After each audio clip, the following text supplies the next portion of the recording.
बंद करो, आदिवासियों का धर्मांतरण बंद करो, आदिवासियों का धर्मांतरण बंद करो, आदिवासियों का धर्मांतरण बंद करो।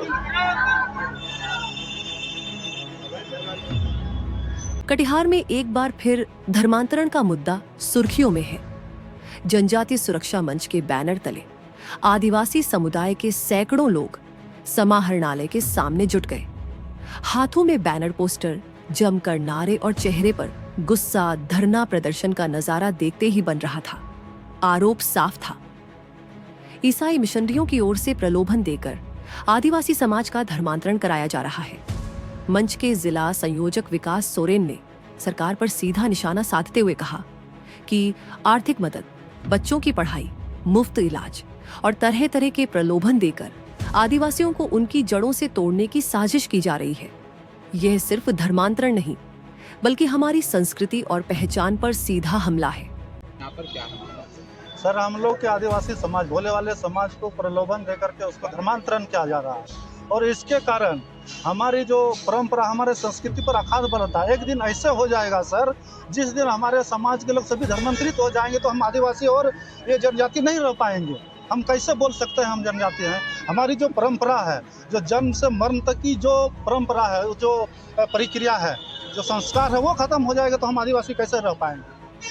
किसी के बोली विचार से वो आदिवासी नहीं हो सकता है। उसकी जो परंपरा है, जन्म से मृत्यु तक की जो संस्कार है, वो जो नहीं मानेगा वो आदिवासी कैसे हो सकता है? और हमारे आदिवासी समाज की जो परंपरा है, उसकी जो जन्म से मरण तक उसको कन्वर्ट करके धर्मांतरण से उसको खत्म किया जाता है। ऐसे में हमारा समाज एक दिन खत्म हो जाएगा। इसलिए हम यही चाहते हैं धर्मांतरण बंद हो, सरकार से मांग करते हैं और बरगला करके उसको ईसाई नहीं बनाया जाए। क्या कहा जाता है, क्या बोल के ईसाई धर्म अपनाया जाता है? उसको कुछ प्रलोभन दे दिया जाता है, कुछ पैसा दे देता है, कुछ को घर बनाया जाता है, किसी को पैसे देकर अनेक प्रकार की प्रलोभन।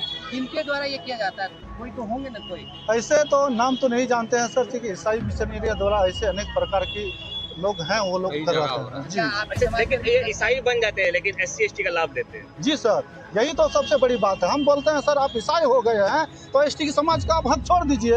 अब वो ईसाई हो गए हैं सर, लेकिन फिर भी वो आदिवासी समाज के जो ST समाज का जो सर्टिफिकेट है, उसी से वो सर्विस करते हैं। और ऐसे में हमारे ST समाज के जो बहनें हैं, पढ़े लिखे युवक हैं, वो ST समाज का वंचित हो जाते हैं नौकरी से।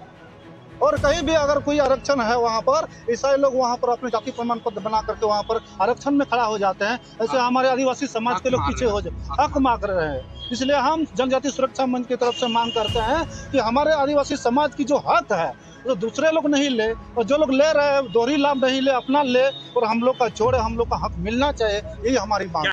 प्रदर्शनकारी बताते हैं कि यह खेल नया नहीं है। 10 अगस्त को ही कटिहार के टीवी टावर मोहल्ले में कथित तौर पर प्रार्थना सभा के नाम पर दर्जनों आदिवासी परिवारों को धर्मांतरण के लिए तैयार किया जा रहा था। जब स्थानीय लोगों ने विरोध किया तो मामला तूल पकड़ा और राजनीति का रंग चढ़ गया। धर्मांतरण को बंद करने के लिए, जैसे हम लोग हिंदू है तो सब लोग अलग अलग धर्म, आदिवासी है तो कोई ईसाई बन रहा है, कोई क्या बन रहा है, तो इसलिए धर्मांतरण को बंद करने के लिए और यही सरकार से हम लोग को निवेदन करते हैं कि धर्मांतरण को बंद कर दिया जाए। हम लोग एक ही मतलब कि आदिवासी है तो हम लोग आदिवासी रहेंगे। आदिवासी में जैसे कोई ईसाई बन जाता है, कोई कुछ बन जाता है, अलग अलग धर्म अपना अपना चेंज कर लेता है, तो हम लोग बंद करना चाहते हैं। किसी का विरोध कर रहे हैं? हाँ, वही विरोध कर। क्या लगता है कि आप लोग को बहला फुसला करते हैं? हाँ, हम लोग को बहला फुसला करके क्या जबरदस्ती देता है? लोग देता है कुछ भी आके, कपड़ा लता का, खाना पीना का, कुछ भी ऐसे करके, या फिर चिकित्सक वगैरह का ऐसा कुछ करके हम लोग का मतलब भला फुसला करके हम लोग का धर्म को चेंज करते हैं, धर्म परिवर्तन करने। क्या नाम है आपका? मुन्नी कुमारी सोरेन। आपके समाज में भी किसी को करवाया गया है धर्म परिवर्तन? हाँ, कितने लोगों को कराया गया? कराया गया है, 4-5 लोग को कराया था अपना गांव में, फिर वो लोग वापस आ गए? हाँ, फिर वापस आ गए। क्या? और अगल बगल जितना गांव है उसमें बहुत सारा है क्रिश्चियन। इसी कड़ी में आदिवासी समुदाय ने कटिहार जिलाधिकारी के जरिए राष्ट्रपति को ज्ञापन सौंपा। उनकी मांग है कि इस पूरे प्रकरण की जांच केंद्रीय एजेंसियों से कराई जाए, साथ ही धर्मांतरण की गतिविधियों पर तत्काल रोक लगे। धरना में शामिल लोगों ने सरकार को चेतावनी भी दी कि अगर उनकी आवाज नहीं सुनी गई तो आंदोलन को और तेज किया जाएगा। मंच के नेताओं का कहना है कि आदिवासी समाज की आस्था और परंपराओं के साथ खिलवाड़ किसी भी कीमत पर बर्दाश्त नहीं किया जाएगा। कटिहार में धर्मांतरण का यह मामला अब सिर्फ एक स्थानीय विवाद नहीं रहा। आदिवासी समाज इसे अपनी अस्मिता से जोड़ कर देख रहा है। सवाल बड़ा है, क्या सरकार उनकी गुहार सुनेगी या फिर यह बवाल और बड़ा रूप लेगा? कुल मिलाकर कटिहार में धर्मांतरण के मुद्दे पर सियासी पारा चढ़ चुका है और आने वाले दिनों में यह आग बिहार की राजनीति में और भड़क सकती है।